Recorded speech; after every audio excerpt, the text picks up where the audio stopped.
Mientras el aroma de las flores aún perfumaba la capilla y el ataúd de mi hijo acababa de ser cerrado, ella entró, Verónica, la exesposa que lo había abandonado hacía 15 años. Con tacones altos y un vestido ajustado, atravesó el pasillo exigiendo los 24 millones de dólares de la herencia como si tuviera derecho a ellos. Pero lo que ocurrió a continuación desenmascaró a cada persona en esa sala y desató una batalla que ella jamás esperaba perder. Pero antes de continuar, asegúrate de estar suscrito al canal y escribe en los comentarios ¿desde dónde nos estás viendo? Nos encanta saber hasta dónde llegan nuestras historias. Cuando las puertas de la capilla se abrieron esa tarde gris, mi corazón ya estaba más roto de lo que creía posible. El ataúd de mi hijo, pulido y solemne, descansaba en el altar rodeado de arreglos de flores blancas, sus favoritas. El himno que él amaba acababa de resonar por última vez entre los vitrales, dejando un silencio pesado que parecía tragar cada respiración en la sala. Fue en ese momento sagrado de dolor que ella apareció. Verónica Pike entró en la capilla como si estuviera llegando a una reunión de negocios, no al funeral del hombre que había abandonado 15 años atrás. El ruido de sus tacones de 10 centímetros rompió brutalmente el silencio, haciendo que todos los presentes se voltearan. Su vestido negro, demasiado elegante para la ocasión, abrazaba su cuerpo como una segunda piel. Pero fue su sonrisa, esa sonrisa de rincón calculada, lo que me heló la sangre.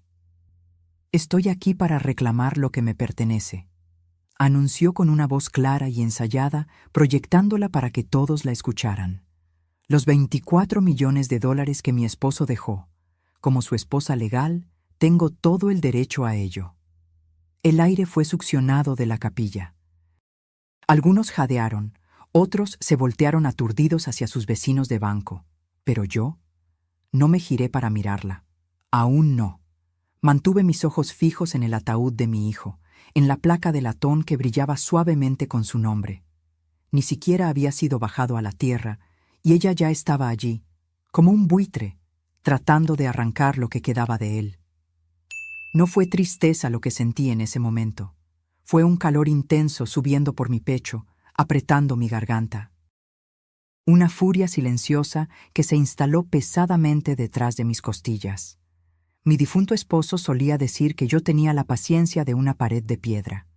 Ese día necesité cada fragmento de esa paciencia. El joven abogado de Verónica estaba a su lado, visiblemente nervioso, hojeando papeles en una carpeta azul. Su voz temblaba mientras mencionaba términos como estado civil, derechos de supervivencia y alguna cláusula que claramente no había leído con suficiente atención. Ni siquiera sabía que ella había renunciado a todos sus derechos en el acuerdo de divorcio años atrás. Miré a mi izquierda, donde Sofía Ser, mi abogada, ya estaba sacando una carpeta discreta de su bolso. Me hizo una pequeña seña. «Aún no es el momento. Solo espera», me decía su mirada. Los susurros habían comenzado a extenderse por la capilla como una ola. La entrada de Verónica no solo rompió el silencio, rompió la ilusión de paz que yo había intentado mantener ese día. Los dolientes se movían incómodos en sus asientos. Algunos miraban al suelo, incapaces de presenciar el espectáculo. Otros me miraban a mí, esperando que me derrumbara, que me quebrara ante esa afrenta. Pero no lo hice. Lentamente me giré para enfrentarla. Verónica no vaciló cuando nuestras miradas se encontraron. Había una fría confianza en su mirada, la clase que solo existe en personas que creen haber ganado antes de que la batalla comience. Levantó la barbilla ligeramente, orgullosa de sí misma. Tal vez esperaba que suplicara, llorara o armara una escena frente al altar. Pero permanecí inmóvil, y eso pareció desestabilizarla, porque su voz se volvió más alta, más insistente. «No estoy aquí para pelear. Estoy aquí para tomar lo que es legalmente mío». Finalmente hablé, mi voz más fría que la de ella, perfectamente controlada. «Tú no eres su esposa. Ya no». Por un segundo ella dudó. Su abogado susurró algo, volteando una página en sus documentos, pero pude verlo en su rostro. Ella esperaba que yo no conociera la ley. Esperaba que estuviera demasiado perturbada para reaccionar. Pensó que este funeral era su escenario y que yo estaría demasiado rota para contraatacar. Fue entonces cuando Sofía se adelantó, silenciosa como una sombra, y le entregó al oficial de la iglesia una copia del decreto de divorcio, sellado, autenticado. La renuncia total a cualquier futura reclamación de bienes había sido finalizada hace más de una década. No necesité decir nada más. La verdad estaba allí, impresa en tinta oficial, y el silencio que siguió fue más ensordecedor que cualquier grito. Alguien tosió nerviosamente. Otro murmuró: «Dios nos ayude». Verónica se quedó quieta, con los labios apretados, los ojos recorriendo los bancos de la capilla. Estaba esperando que alguien la defendiera. Nadie lo hizo. Y yo me quedé allí, no triunfante, no arrogante, solo firme. Pasé 15 años criando a mi hijo sola, después de que ella lo dejó, sin nada más que deudas médicas y un corazón destrozado. Estuve presente en cada sesión de radioterapia, cada cirugía, cada llamada nocturna, cuando el dolor venía más rápido de lo que los medicamentos podían seguir. Ella estuvo ausente, completamente desaparecida, hasta que el dinero valió la pena para regresar.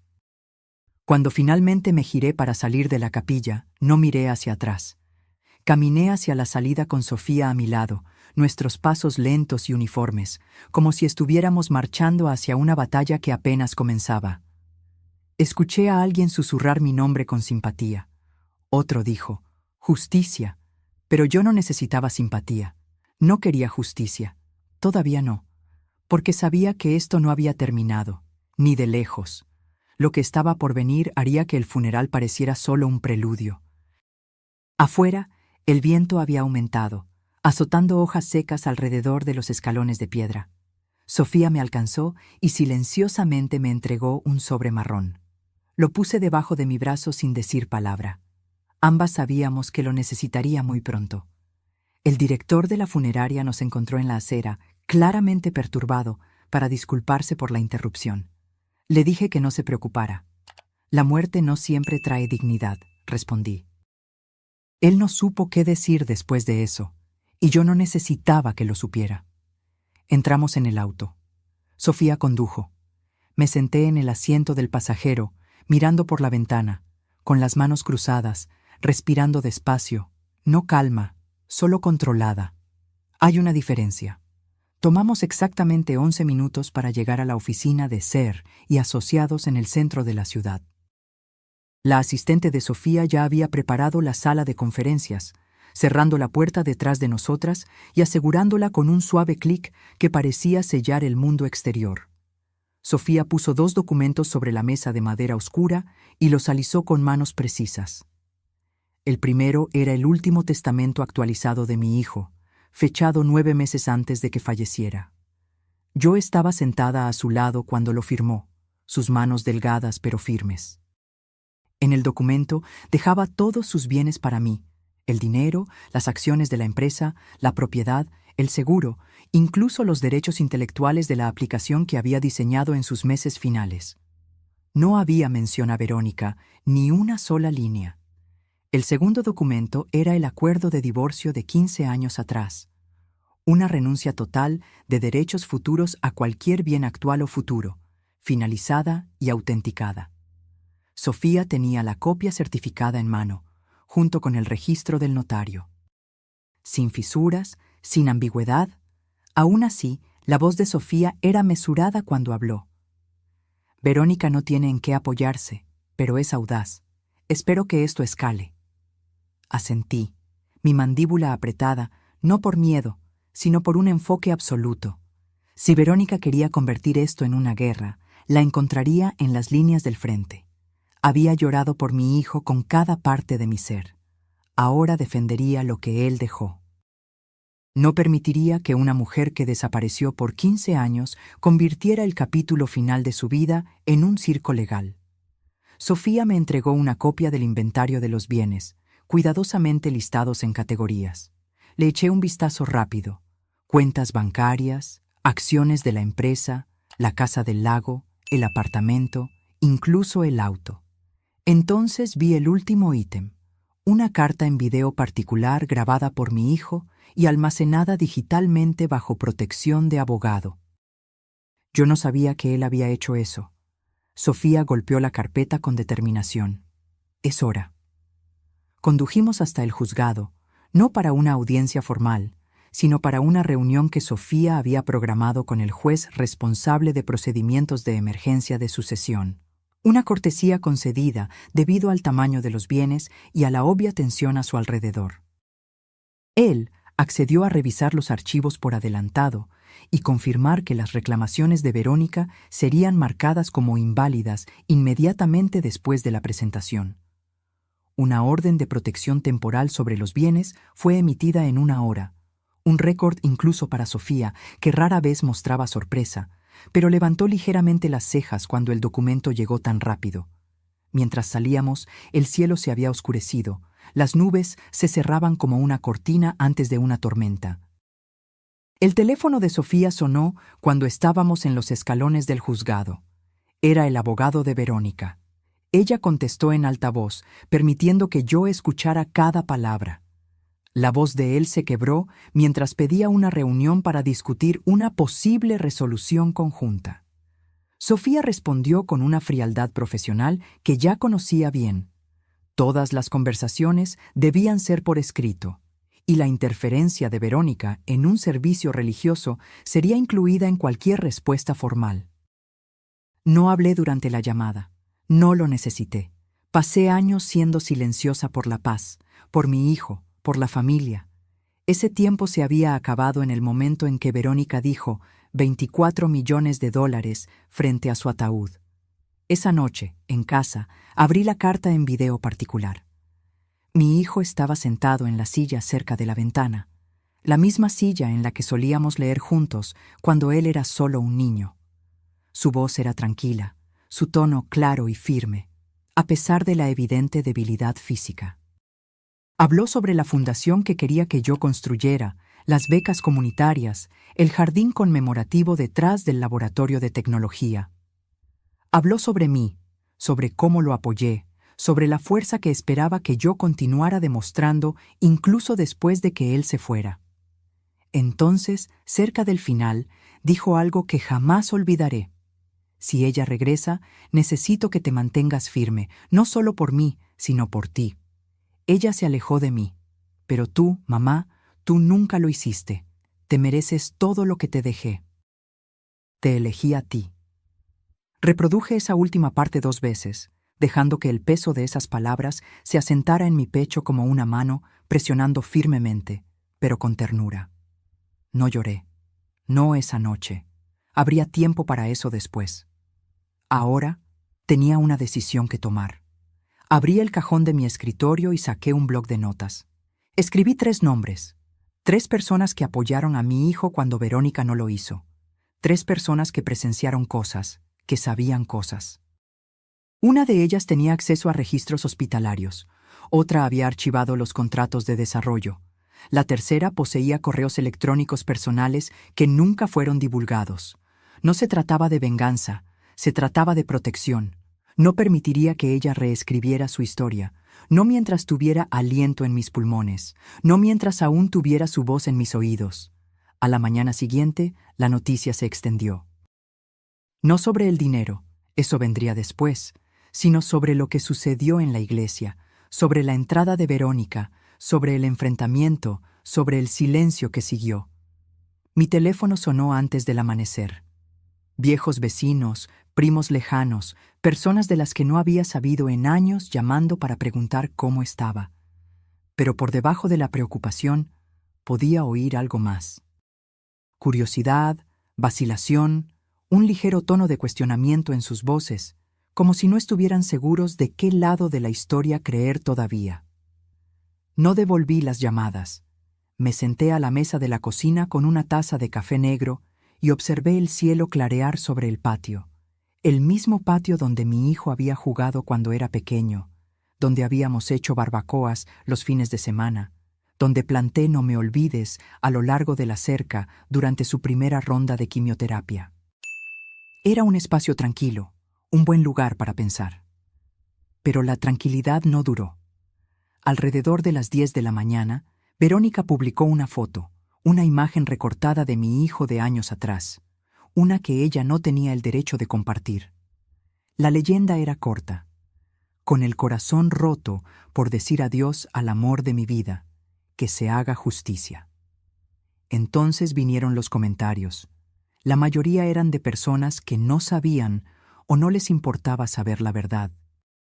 Personas que tomaron su versión de la historia y la esparcieron como fuego en paja seca. Había emojis de simpatía, palabras como valiente e injusto y trágico. Algunos mencionaron abogados. Uno dijo que ella debería luchar por lo que era de ella.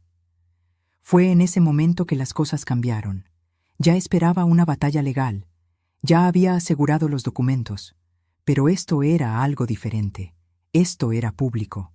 Era imagen. Y si había aprendido algo en la última década, era que la gente cree en lo que ve primero, incluso si es una mentira completa. Le envié un mensaje a Sofía. La respuesta llegó rápida como un rayo. Ya lo estamos monitoreando. Estamos preparando una línea de tiempo para su divulgación.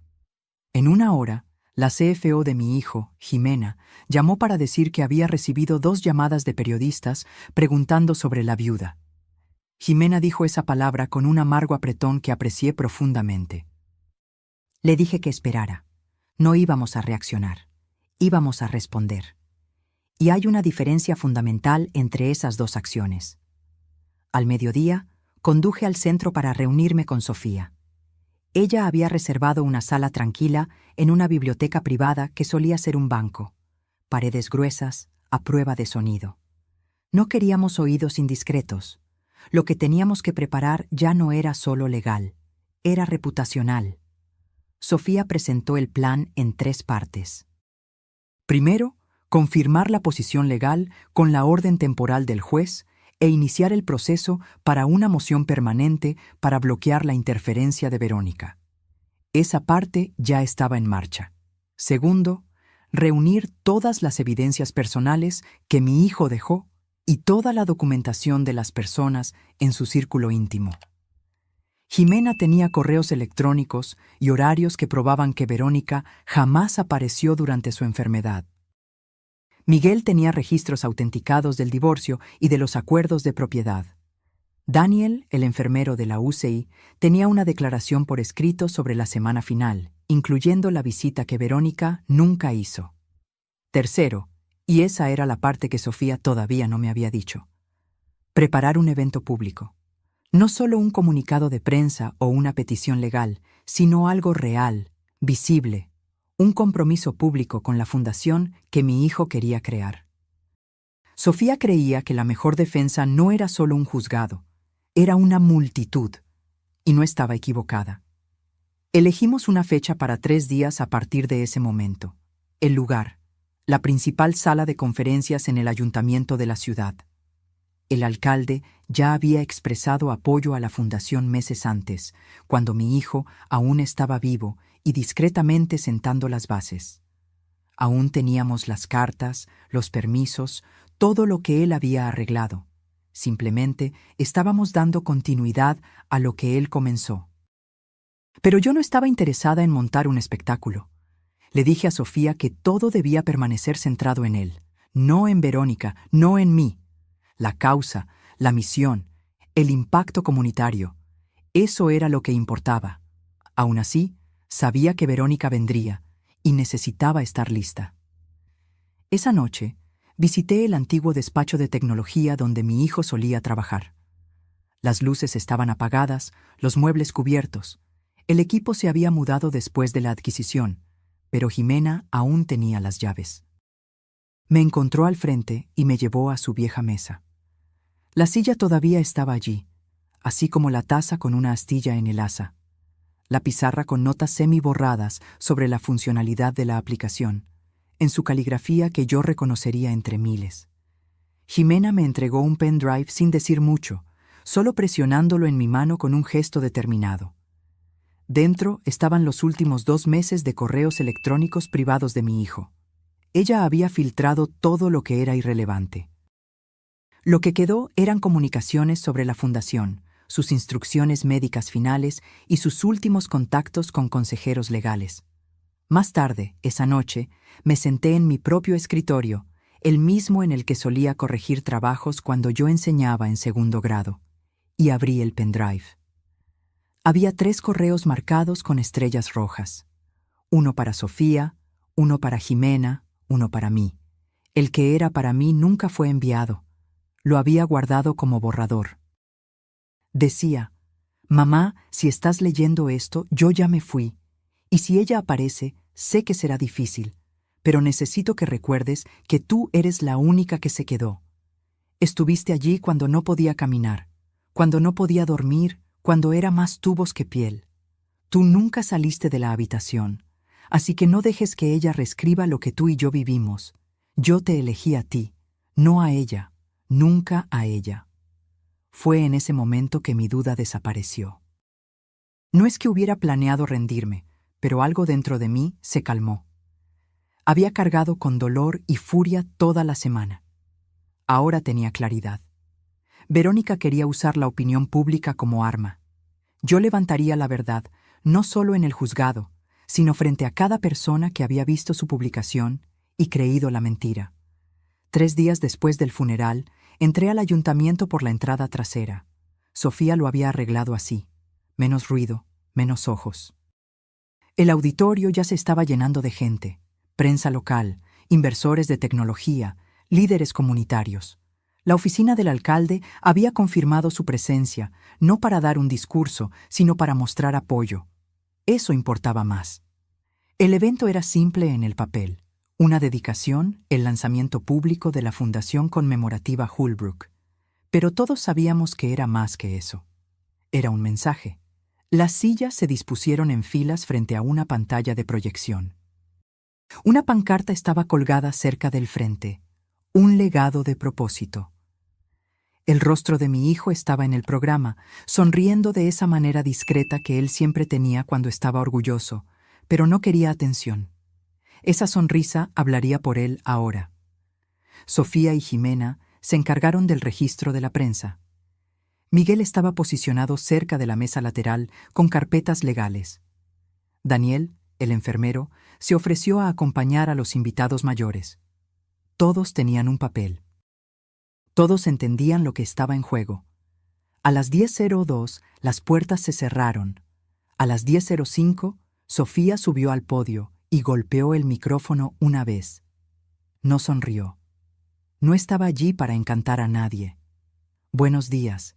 Estamos aquí para honrar la visión y los valores de un hombre que vivió con una brillante discreción y dejó un plan para tener un impacto. Lo que verán hoy no es sobre pérdida, es sobre intención, sobre claridad, sobre verdad». Ella se apartó y las luces se apagaron. La pantalla se iluminó con un video fechado 5 semanas antes de su muerte. Mi hijo estaba sentado en una silla, con los hombros un poco encorvados, los ojos cansados, pero enfocados. El fondo era su oficina en casa, esa llena de libros y plantas y fotos que yo conocía de memoria. Su voz llegó tranquila, pero firme. «Si estás viendo esto, entonces ya no estoy por aquí, pero quería explicar con mis propias palabras por qué tomé las decisiones que tomé. No quería confusión. No quería discusiones. Quería que la verdad hablara por sí misma». Continuó describiendo su enfermedad, sus esperanzas para la fundación, su decisión de dejar sus bienes para mí y solo para mí, sus razones. No eran emocionales, no eran vengativas, solo mesuradas y claras. «Ella se fue», dijo sin dudar. «Cuando más la necesitaba, no estaba. Y cuando construí algo que valía la pena volver, ella regresó. No puedo permitir que eso defina mi legado. Estoy eligiendo a la persona que nunca se fue». La sala se quedó en silencio absoluto cuando el video terminó. Ninguna tos, ningún movimiento, solo inmovilidad. Me levanté, no porque quisiera, sino porque tenía que hacerlo. Caminé lentamente hasta el podio, sintiendo el peso de todas las miradas. Había hablado en aulas por 30 años. Había dado elogios fúnebres, brindis de cumpleaños y discursos de jubilación, pero este momento era diferente. No se trataba de celebración. Se trataba de trazar una línea definitiva en la arena. Agradecí a todos por estar allí. Reconocí la presencia del alcalde. Luego leí los nombres de los primeros beneficiarios de la beca. Leí los nombres de las escuelas locales que recibirían apoyo tecnológico. Describí el fondo de ayuda médica de emergencia que llevaría el nombre de mi hijo. La audiencia escuchó atentamente. Nadie interrumpió. Entonces abordé la situación directamente. Algunos de ustedes pueden haber visto publicaciones en línea, escuchado rumores, leído comentarios. No responderé a chismes, responderé con evidencia. Jimena atenuó las luces de nuevo. La pantalla mostró correos electrónicos de mi hijo, etiquetados, fechados, comunicaciones verificadas con Sofía, con Jimena, conmigo. Documentaban sus intenciones, sus planes de herencia revisados, sus designaciones de beneficiario de seguro canceladas, todo, la base incuestionable de los hechos. Luego, vinieron documentos legales digitalizados, el decreto de divorcio, el acuerdo firmado, la renuncia de derechos. Resaltado en amarillo, la línea donde Verónica había firmado su consentimiento total para renunciar a cualquier reclamación futura. Finalmente, la última diapositiva, una captura de pantalla de un correo electrónico que Verónica había enviado a un amigo cercano 6 semanas antes del funeral. El mensaje había sido reenviado anónimamente a la oficina de Sofía. En él, Verónica escribió: «No me importa lo que cueste. Estoy volviendo para tomar lo que debería ser mío. Él me lo debía. Y si su madre quiere una guerra, estoy lista». Miré a la audiencia. Esa era su historia. Esta es la mía. Y esta fundación, este trabajo, este legado, pertenece al hombre que lo ganó. No a la que lo dejó. No a la que regresó cuando los titulares aparecieron. Algunas personas aplaudieron, luego algunas más. Cuando volví del podio, toda la sala estaba aplaudiendo. No sonreí. No me incliné. Solo asentí una vez y regresé a mi asiento. Verónica estaba allí. La había visto llegar tarde. Se sentó en la última fila, con gafas de sol, los labios apretados. Cuando las luces volvieron, se levantó y se fue. No hizo una escena. No habló. Pero sus tacones resonaron fuerte contra el suelo mientras se iba, como si quisiera ser escuchada, como si quisiera que alguien la persiguiera. Nadie lo hizo. Sofía se inclinó hacia mí. Ella va a contraatacar. No respondí. No lo necesité. Lo intentaría, y nosotras estaríamos listas. Después de que el evento terminó, la gente se me acercó, me estrechó la mano, me contó historias sobre mi hijo que nunca había oído antes.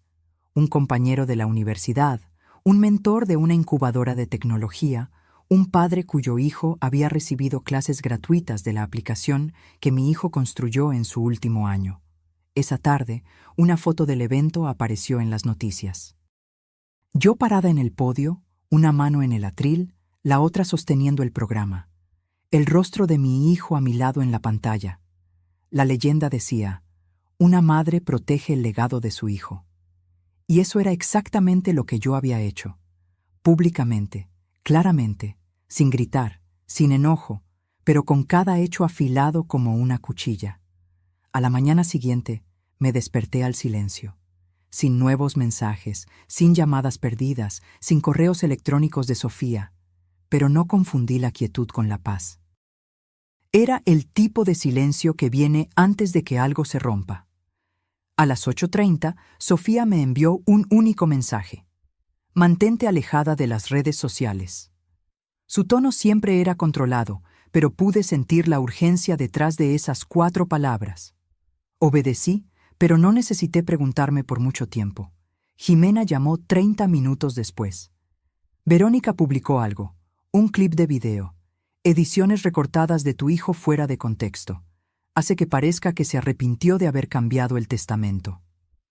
Cerré los ojos y respiré hondo. El evento en el ayuntamiento la había sacudido. Ahora estaba jugando sucio. Esa tarde, Sofía y yo nos reunimos de nuevo en la misma sala privada en el antiguo edificio del banco. Ella ya había descargado el clip, hecho una copia de seguridad, lo había transcrito y tenía un equipo verificando sus ediciones. No había filmación completa para emparejar, ningún registro de esas palabras en ningún archivo bruto.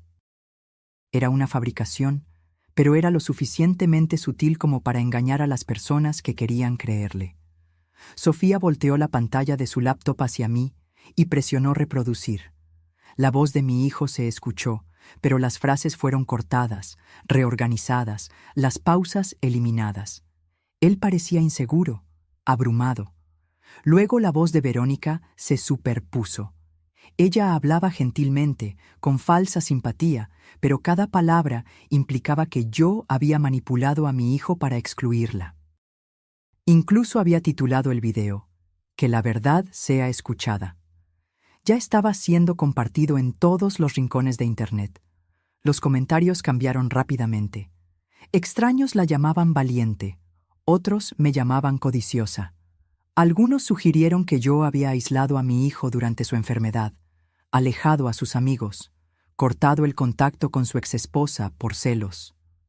Las mentiras crecen rápido en el terreno correcto. Pero no entramos en pánico. Sofía ya tenía el siguiente movimiento planeado. La primera parte del plan de Sofía era simple. Divulgaríamos el video completo en cuestión, la versión intacta, con marca de tiempo, grabada en una sola toma. Miguel tenía el original en un drive seguro, protegido por contraseñas y autenticaciones que probaban su integridad. La segunda parte requirió más coordinación. Hacia el final de ese día, Jimena había logrado conseguir permiso de 3 ex socios de negocios de mi hijo para compartir comunicaciones internas. Correos electrónicos archivados, notas de reuniones, mensajes de mi hijo expresando su decepción con el comportamiento de Verónica a lo largo de los años. En un mensaje fechado 2 años antes de su muerte, él escribió: "Ella contactó de nuevo, no para preguntar por mi salud, no para disculparse, solo para saber si la IPO se había completado. Estoy cansado de fingir que la gente se preocupa cuando no lo hace. Ya no tengo energía para esto". Sofía reunió todo esto en un paquete meticulosamente organizado y etiquetado como documentación de patrón de comportamiento. Limpio, profesional, devastador en su simplicidad. A la mañana siguiente, realizamos una conferencia de prensa.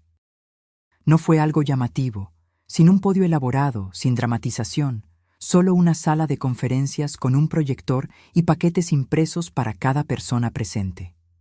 Sofía abrió con una única frase que resonó en la sala. "La desinformación es peligrosa. Aquí está la verdad". Luego reprodujimos el video original completo. El mensaje no editado de mi hijo, tranquilo, claro, confiado. Explicó sus decisiones sin dudar, sin confusión. Me nombró como su única ejecutora, su única cuidadora, su única familia restante. Distribuimos las evidencias por escrito. Dimos tiempo para preguntas. No ofrecimos frases hechas. No creamos giros narrativos. Simplemente presentamos hechos incuestionables.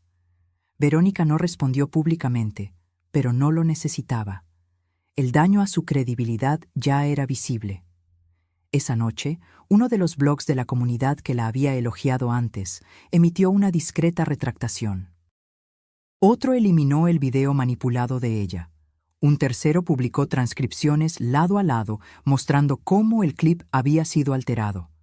Aún así, no era suficiente, no para mí. Los hechos estaban de mi lado, pero yo no estaba persiguiendo solo hechos. Estaba persiguiendo una claridad absoluta. Entonces tomé una decisión. Llamé a Jimena y le pedí que divulgara el memorando interno que mi hijo había escrito durante su última hospitalización. Había sido destinado a la junta directiva de la empresa, pero el tono era profundamente personal. El memorando detallaba su plan para la fundación, sus razones para crearla en mi nombre, su deseo de distanciar a la organización de cualquier persona que lo hubiera abandonado. Al final, él escribió: «No quiero que mi nombre sea usado para nada falso, nada superficial. Si la gente va a recordarme, que sea por lo que realmente hice y por quien realmente me apoyó». Sofía dudó antes de aceptar. Era una pieza poderosa, pero también agitaría las cosas de nuevo. Le dije que ese era precisamente el objetivo. El memorando se publicó al mediodía, con el consentimiento de la Junta y respaldado por la Fundación. No atacó a Verónica directamente. No la mencionó por su nombre, pero expuso cada mentira que ella había contado simplemente por existir, como un rayo de luz que disipa sombras. Por la noche, comencé a recibir mensajes. Extraños, sobrevivientes de enfermedades graves, cuidadores, personas que habían visto a seres queridos morir lentamente y solos. Escribieron para decir que entendían, me creían. Habían visto a personas aparecer demasiado tarde solo para reclamar algo que no habían ganado. Pero incluso eso no me satisfizo por completo, porque Verónica no había terminado. A las 10:30 de esa noche, Sofía me llamó de nuevo. Ella presentó una moción para impugnar el testamento. Alega que tu hijo fue coaccionado. Alega que no tenía plena capacidad mental cuando hizo los cambios finales. Le pregunté a Sofía cuán fuerte era la alegación. Débil, respondió, pero forzará una respuesta formal. Iniciará el descubrimiento. Abrirá registros. Le dije que no tenía miedo de los registros. Déjala cavar, porque cuanto más profundo vaya, más descubrirá la verdad que estaba tratando de enterrar. Esto ya no era solo sobre una mentira, era sobre el carácter, y el carácter tiene un alcance mayor que el dinero. La moción llegó tarde un jueves. Sofía me reenvió el documento a las 21:42, exactamente como yo sabía que lo haría, limpio, anotado, con una nota corta en la parte inferior. No necesitas responder aún, pero deberías ver esto. Leí cada página con atención meticulosa. El equipo legal de Verónica me acusaba de influencia indebida. Alegaban que mi hijo había sido manipulado emocionalmente, que yo lo había aislado, que lo había coaccionado a reescribir el testamento cuando su mente estaba oscurecida por la medicación y la enfermedad. Me llamaban controladora, opresora, implacable. Me senté sola a la mesa de la cocina, la misma mesa donde yo solía esparcir proyectos de ciencias y tarjetas de vocabulario, la misma mesa donde había rapado la cabeza de mi hijo después de su primera ronda de quimioterapia, tratando de hacerlo reír mientras el cabello salía en mechones. Ahora esa mesa contenía una acusación de que yo le había robado, lo había doblegado a mi voluntad, había usado su dolor para mi propio beneficio. Me permití sentirlo por completo. No el enojo, aún no, el dolor. Se instaló en mi pecho como algo viejo que regresaba, algo con peso, algo con lo que pensé que ya había hecho las paces. Ese dolor regresó esa noche porque leer esa moción era revivir cada hora que me había sentado a su lado. Cada vez que había sostenido una bolsa de vómito en una mano y sus dedos en la otra, cada vez que había presionado el botón de morfina cuando la enfermera no llegaba lo suficientemente rápido, me llamaron implacable. Pero ellos no estaban allí cuando yo le leía mientras él tenía náuseas, cuando yo cambiaba las sábanas a las 3 de la mañana, cuando yo le masajeaba los pies para que pudiera dormir. Ellos no estaban allí la noche en que se despertó gritando y no podía recordar qué año era. Ellos no estaban allí la tarde en que él me pidió, claramente y con plena capacidad, que me asegurara de que ella nunca recibiera un centavo. Yo sí. Así que dejé que el peso se asentara. No luché contra él, no lo aparté. Me serví un vaso de agua. Me quedé quieta, perfectamente inmóvil, mientras dejaba que las palabras me lavaran. Y me recordé exactamente quién era yo, no la mujer que ellos describieron en el papel, sino la madre que se quedó. A la mañana siguiente, me reuní con Sofía en su oficina. Ella ya había redactado nuestra respuesta inicial, pero antes de registrar cualquier cosa, nos sentamos en silencio por un tiempo. Ella me observaba como si estuviera esperando que yo cediera o explotara de enojo, o me derrumbara en lágrimas. No hice nada de eso. Simplemente dije, vamos a hacerlo de forma limpia, vamos a hacerlo final. Ella asintió con una pequeña sonrisa de aprobación. Acordamos preparar una declaración juramentada completa. El testimonio de Daniel como enfermero, la declaración de Jimena como CFO, los registros autenticados de Miguel. Incluiríamos toda la cadena de correos electrónicos que documentaba las peticiones de mi hijo, su grabación de voz, su memorando particular, todo. Pero yo no quería que el siguiente paso fuera solo legal. Necesitaba algo más. Le dije a Sofía que quería escribir una carta, no para el juzgado, sino para la fundación, para la comunidad. Ella dudó brevemente, pero accedió. Ese fin de semana me senté con un bolígrafo y escribí a mano. Lo mantuve simple. Yo no soy la voz de mi hijo, pero soy el eco de lo que él creía. Él creía en la justicia, en la decencia, en la verdad que no necesita gritar para ser escuchada. Él construyó lo que construyó no por fama o legado, sino porque quería resolver un problema, dejar algo útil atrás. Yo me quedé a su lado. No lo hice por recompensa, no lo hice por reconocimiento.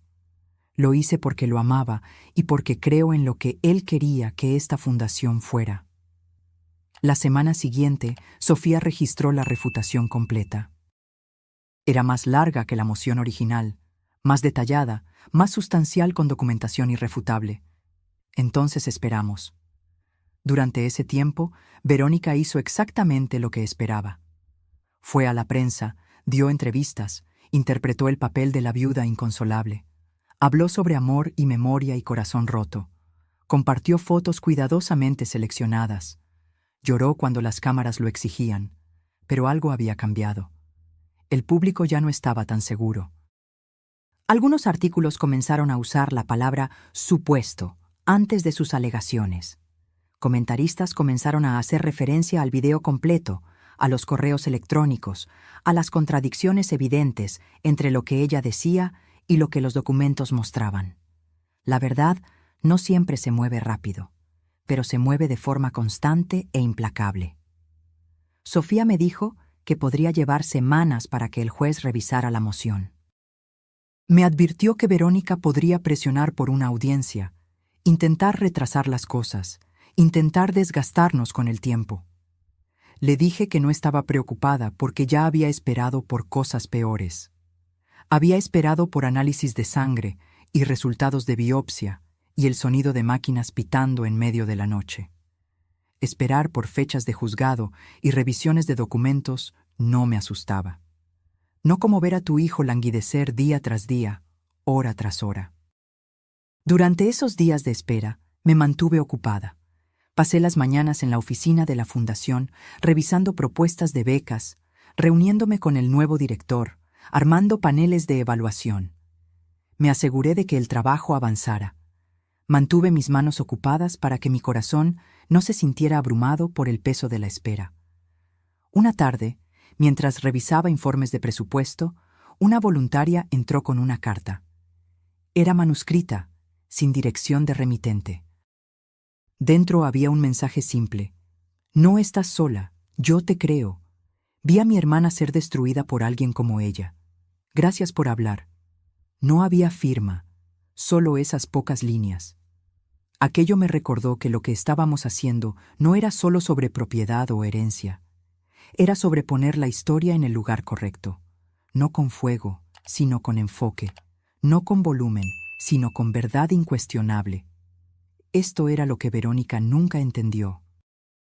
Ella pensó que el poder venía del ruido, de las acusaciones dramáticas, pero yo había aprendido que el poder real viene de la consistencia, y yo sería consistente hasta el final. La decisión llegó un miércoles por la mañana. Fue discreta, sin televisión, sin equipos de cámara, sin titulares gritando sobre justicia o fraude, solo una notificación de Sofía de que el tribunal había emitido su decisión. Ella había reenviado la copia oficial a mi bandeja de entrada. 212 páginas. Las leí todas. La moción para impugnar el testamento fue rechazada en su totalidad, sin juicio, sin audiencia. El juez había considerado que las pruebas eran claras y convincentes. Mi hijo tenía plena capacidad mental. Él había tomado sus decisiones deliberadamente. No había señal de coacción, manipulación o presión externa. Las alegaciones de Verónica fueron descritas como infundadas, especulativas y, en varias instancias, intencionalmente engañosas. Esa última frase importaba más que todas las demás. Intencionalmente engañosas. En lenguaje de tribunal, eso significaba más que solo perder. Significaba exposición, significaba vulnerabilidad, significaba consecuencias. El siguiente paso se movió más rápido de lo que incluso Sofía esperaba. En 48 horas, el tribunal ordenó una audiencia para revisar posibles sanciones contra el equipo legal de Verónica, por mal uso del proceso, abuso del sistema, intento de engañar a un tribunal de sucesión con materiales alterados. La audiencia fue programada para la semana siguiente. Inicialmente no planeaba asistir. Me había dicho a mí misma que el rechazo era suficiente, que no necesitaba ver las consecuencias, que ya tenía lo que vine a buscar, los deseos de mi hijo protegidos, su legado intacto. Pero 2 días antes de la audiencia, Sofía llamó. Verónica había enviado una solicitud de último minuto. Quería que la audiencia fuera cerrada al público, alegando angustia emocional, alegando que eso perjudicaría su reputación, alegando que interferiría en su capacidad para buscar trabajo y reconstruir su vida. El juez denegó su solicitud. Fue entonces cuando decidí que estaría allí, sentada en la última fila, presenciando silenciosamente el final de esta historia. Llegué temprano el día de la audiencia. La sala era pequeña, sin medios, solo las partes, sus abogados y algunos empleados del tribunal. Sofía se sentó a mi lado, su postura relajada, pero alerta. Verónica entró 5 minutos antes de que comenzara, vistiendo un traje azul marino excesivamente formal para el ambiente. Su cabello estaba recogido en un moño desordenado. No miró por la sala. Sabía que yo estaba allí, pero no me enfrentó. El juez entró. La audiencia comenzó sin ceremonias, sin drama, sin teatralidad, solo un análisis metódico de lo que había sucedido. Revisaron la moción que Verónica había registrado, el video que ella había publicado, la forma en que había sido editado, la declaración juramentada que contradecía su versión de los eventos. Analizaron los registros financieros, el historial legal, el patrón de su comunicación con personas cercanas a mi hijo, el momento de su aparición, sus declaraciones en las redes sociales antes y después del funeral.